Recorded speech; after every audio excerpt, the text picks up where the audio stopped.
They pitched a few more ideas around. None of them seemed helpful.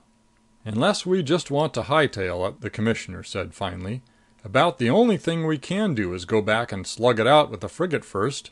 We can't risk snooping around the station while she's there and likely to start pounding on our backs any second." Mantelish looked startled. "Holati," he cautioned. "That's a warship!" "Mantelish," the Commissioner said a trifle coldly, "what you've been riding in isn't a canoe." He glanced at Lyad. "I suppose you'd feel happier if you weren't locked up in your cabin during the ruckus?" Lyad gave him a strained smile.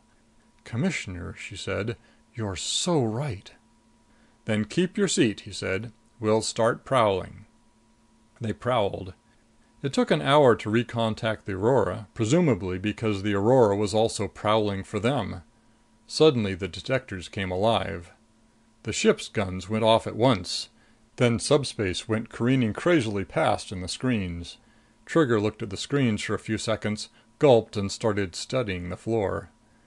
Whatever the plasmoid had done to the frigate's crew, they appeared to have lost none of their ability to give battle. It was a very brisk affair, but neither had the one-time Squadron Commander Tate lost much of his talent along those lines. The frigate had many more guns, but no better range, and he had the faster ship. 4 minutes after the first shots were exchanged, the Aurora blew up. The ripped hunk of the Aurora's hull which the Commissioner presently brought into the lock appeared to have had 3 approximately quarter-inch holes driven at a slant through it, which subsequently had been plugged again. The plugging material was plasmoid in character. "There were 2 holes in another piece," the Commissioner said very thoughtfully. "If that's the average, she was punched in a few thousand spots. Let's go have a better look." He and Mantelish maneuvered the gravity crane carrying the holed slab of steel alloy into the ship's workshop.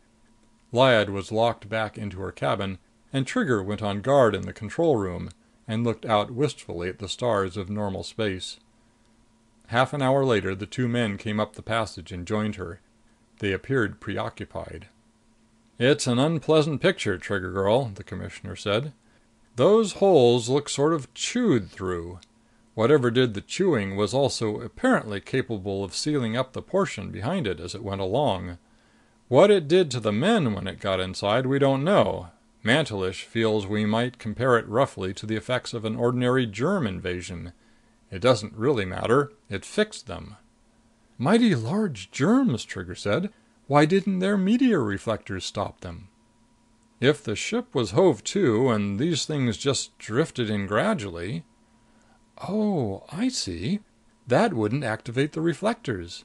Then if we keep moving ourselves." "That," said the Commissioner, "was what I had in mind."